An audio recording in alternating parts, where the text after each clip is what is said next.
100% வாக்களிப்பை வலியுறுத்தி வண்ணாரப்பேட்டையில் 100 அடி நீளம் துணியில் விழிப்புணர்வு ஓவியங்கள் கலெக்டர் சுகுமார் தொடங்கி வைத்தார். தமிழக சட்டமன்ற தேர்தல் வருகிற 23ஆம் தேதி நடைபெற உள்ளது. நெல்லை மாவட்டத்தில் சட்டமன்ற தேர்தலில் 100% வாக்களிப்பை வலியுறுத்தி கலெக்டர் சுகுமார் உத்தரவின் பேரில் பல்வேறு விழிப்புணர்வு நிகழ்ச்சிகள் நடத்தப்பட்டு வருகிறது. அந்த வகையில் இன்று வண்ணாரப்பேட்டை செல்லப்பாண்டியன் மேம்பாலத்தின் கீழ்ப்பகுதியில் 100% வாக்களிப்பை வலியுறுத்தி 100 அடி நீளத்திற்கு துணியில் விழிப்புணர்வு ஓவியங்கள் வரையும் நிகழ்ச்சி சென்னை சில்க்ஸ் மற்றும் சிவராம் கலைக்கூடம் மாணவர்கள் சார்பில் நடைபெற்றது.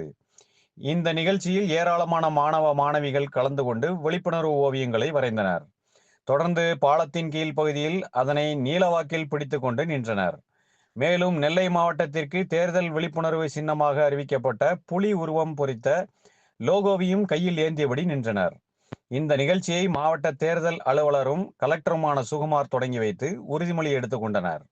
இதில் மாவட்ட திட்ட இயக்குனர் சரவணன், பாளையங்கோட்டை தாலுகா வட்ட வழங்கல் அலுவலர் மகாலட்சுமி, வாசகர் வட்ட துணைத் தலைவர் கணபதி சுப்பிரமணியன், சிவராம், கலைக்கூடம் கணேசன், ராஜா, மாவட்ட நூலக அலுவலர் கணேசன், மீனாட்சிபுரம் நூலகர் அகிலன் முத்துக்குமார், சென்னை சில்க்ஸ் மேலாளர் தோப்புசுவாமி, லயன்ஸ் கிளப் பட்டய தலைவர் திருமலை பர்னிச்சர் உரிமையாளர் திருமலை முருகன் மற்றும் நிர்வாகிகள் பொதுமக்கள் கலந்து கொண்டனர்.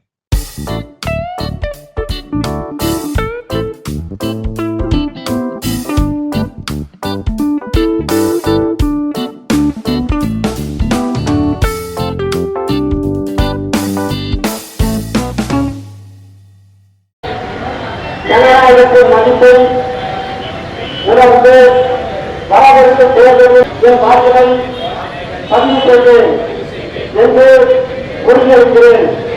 என் குடும்பத்தினரும் சமூகத்தை விழிப்புணர்வு ஏற்படுத்துவேன். நெல்லையின் பெருமைக்காக 100% வாக்களிப்பதில் பங்கெடுப்பேன் என